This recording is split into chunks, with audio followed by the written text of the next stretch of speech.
증시 반전 가능성이 스멀스멀.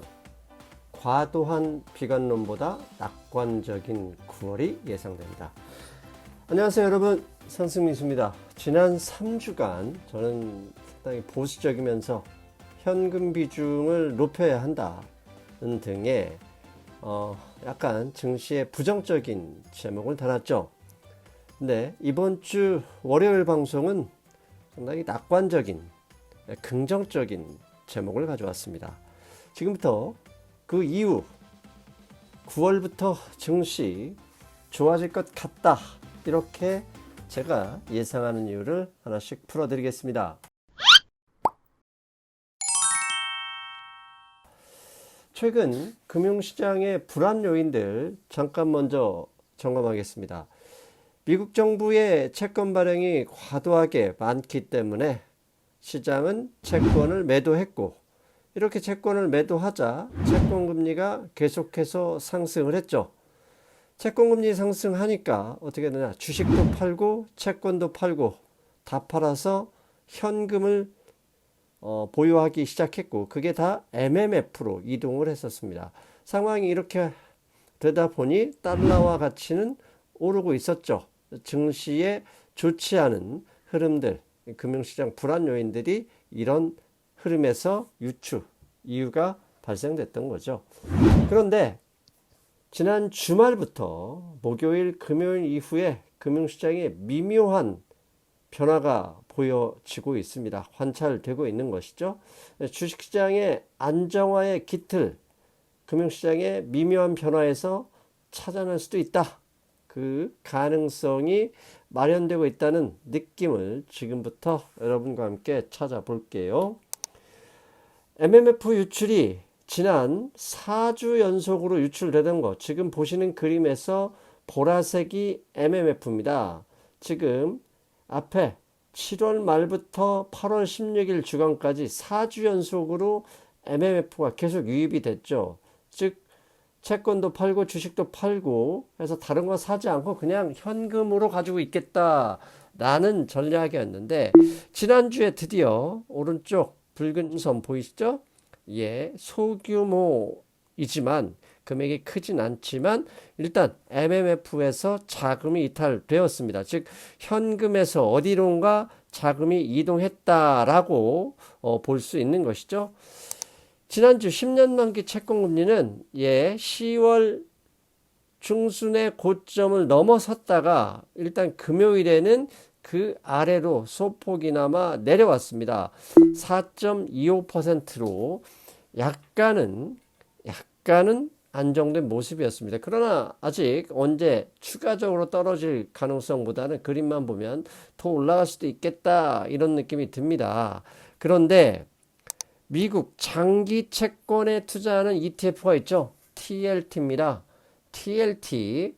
일주일 동안 채권금리 그렇게 많이 떨어지지 않았고 소폭 그러니까 안정도 아니고 소폭 내림세였지만 TLT 매수세는 지금 보시는 그림처럼 일주일 동안 화요일부터 금요일까지 상당한 강세를 보였습니다. 지난 한 주 채권금리 앞에 10년 만기 채권 보셨지만 고점을 트라이 했고 고점 밑에 살짝 내려왔지만 TLT, 미국의 장기 채권, 20년 이상의 장기 채권에 투자하는 ETF인 TLT의 자금은 4일 연속으로 유입되었습니다. 이 그림만 보면 바닥에서 치고 올라갈 가능성 충분히 보여지죠? 거기에 중요한 변화가 하나 더 있었습니다. 리버스 레포, 역레포죠. 한마디로 미국의 금융기관들이 자금을 그냥 채권 사거나 주식 투자에 쓰는 게 아니라 그냥 자신의 금고에 놔두는 거. 금고 그냥 두면 금리가 없으니 페드의 금리를 받고 페드의 자금을 그냥 맡겨놓는 거. 쉽게 얘기하면 리버스 레포입니다. 역레포인데요. 그게 수요일부터 3일 동안 약 2천억 달러가 감소했습니다. 즉 그동안 페드에서 5% 이자만 주세요 하고 맡겨놨던 그 역레포 금액을 수요일, 목요일, 금요일 3일 동안 줄였어요. 약 2천억 달러가 감소됐는데 감소된 게 금융시장으로 들어갔겠죠. 앞에서 MMF로 들어가지도 않았습니다. MMF는 줄어들었잖아요. 그렇다는 얘기는 이렇게 은행들이 자금을 뚫어서 주식을 샀든지 채권을 샀을 가능성이 있습니다. 그렇다면 여기서 우리가 슬슬 이유를 찾아봐야 됩니다. 채권 시장의 매수 유입 가능성이 조금씩 개선되고 있어요. TLT만 보면 그 흐름이 보여지죠.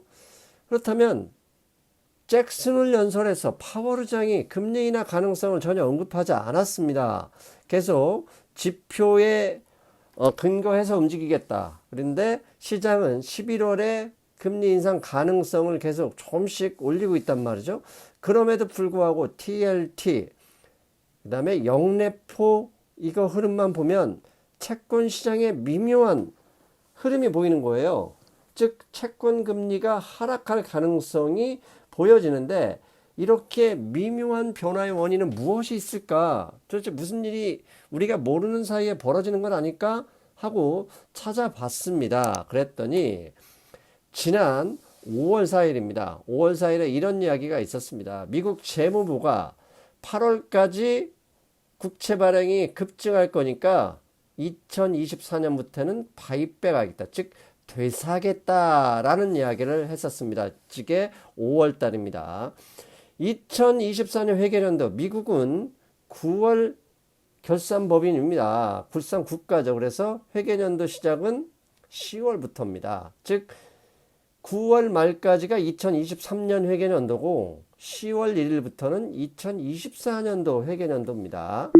그런데 5월 달에 미국 재무부가 밝힌 대로라면 단기 국채를 좀 발행해서 장기 채권을 매입해서 즉 바이백해서 장기 채권 금리를 인하 하락하게 만들겠다 이런 계획이 이미 5월 달에 발표됐습니다. 이게 지금 현재 오늘이 8월 28일이니까 얼마 안 남았어요.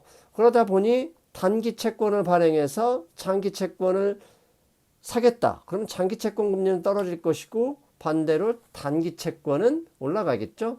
지금 보시는 그림은 2년 만기 채권 금리입니다. 2년 만기 채권 금리는 앞에 10년 만기 채권 금리 하락과 상관없이 추가적으로 상승했습니다. 그래서 금요일 종가 기준으로 5.03.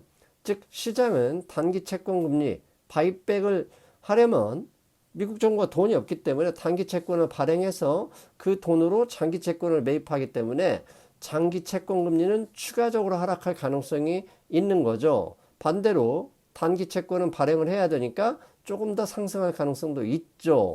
자, 그리고 또 하나 이 바이백과 별도로 추가적으로 8월 26일 한국 시간으로는 일요일입니다. 일요일에 비즈니스 인사이더에 이런 뉴스가 나왔습니다. US Debt Conversion, 즉 미국 정부 채권의 과도한 발행이죠. May force the Fed to hold a key tightening campaign. 즉 Fed가 현재 양적 긴축을 하고 있지 않습니까? 만기가 돌아오는 채권을 전부 다 회수하고 있어서 상당히 시중의 유동성이 축소되고 있잖아요. 그런데 최근에 미국 정부가 채권을 너무 과도하게 발행하니까 장기 채권 금리가 올라가고 이렇게 되면 시중의 채권 유동성, 금리 유동성이 사라질 테니까 연준이 QT 양적 긴축을 중단할 수도 있다 이런 뉴스가 나왔습니다. 이게 누가 얘기했는지 이 기사를 좀 찾아보니까 이렇게 나옵니다. 세인트루이스 페드, 세인트루이스 연준의 이코노미스트가 논문에 밝혔다는 얘기입니다. 논문 내용을 보면 QT2 현재 지금 양적 긴축 2죠. 옛날에 2009년 금융위기 이후 말고 지금 두 번째 양적 긴축이 시작되고 있는데 이것 때문에 양적 긴축이 계속 채권을 내다 팔기 때문에 시중 유동성이 사라지는 거잖아요. 그렇게 되면 금융 안정성이 저하될 것이고 그걸 막기 위해서 연준은 양적 긴축을 중단해야 된다 이런 주장을 했던 겁니다. 자, 장기 채권 금리 상승을 막기 위해서 미국 재무부는 바이백을 10월부터 한다고 이미 5월 달에 예고를 했고 거기에 페드의 정책 변화 가능성, 즉 QT 중단 가능성을 최초로 언급한 뉴스가 나온 겁니다. 그렇다면 만약에 현 시점에서 지금 2주 연속 증시가 좀 흔들렸잖아요. 여기에서 추가적으로 증시가 더 빠지거나 금융시장이 불안하거나 아니면 반대로 채권금리가 더 장기 채권금리가 추가적으로 상승한다면 미국에 문제가 많습니다. 왜? 미국 정부의 이자 비용이 늘어나잖아요. 그렇다면 그걸 막을 수 있는 유일한 방법 중에 하나, 페드가 채권, 그러니까 양적 긴축을 중단하면 된다는 그런 힌트는 시장에 던져준 기사다. 그것도 센트리스 연준의 이코노미스트가 했기 때문에 상당히 저는 의미가 있다고 보고 있습니다. 그러나 단박에 시장이 확 바뀌어서 상승할 가능성은 사실 약간 좀 주저할 수밖에 없습니다. 왜냐? 지금 보시는 그림은 하이힐드 펀드 플로우입니다. 하이힐드. 즉 일종의 신용도가 낮은 채권들은 위험도가 높죠. 주식시장만큼 위험도가 높기 때문에 주식시장의 흐름과 하이힐드 채권은 거의 비슷한 흐름으로 유사하게 흘러다니는데요. 8월 23일주 지난주까지 하이힐드 채권에서 펀드는 계속 유출되고 있습니다. 즉 금리 상승 가능성이 높으니 위험이 높은 채권에 투자하는 돈이 빠져나가고 있다는 얘기죠. 그러니까 한마디로 위험 자산에 대한 선호도가 계속 저렇게 낮은 상황이라는 얘기입니다. 그리고 또 하나 제가 지난 방송에서도 계속 언급했죠. 풋콜 레이시오. 지금 현재 풋콜 레이시오 금요일 기준으로 0.97에 끝났습니다.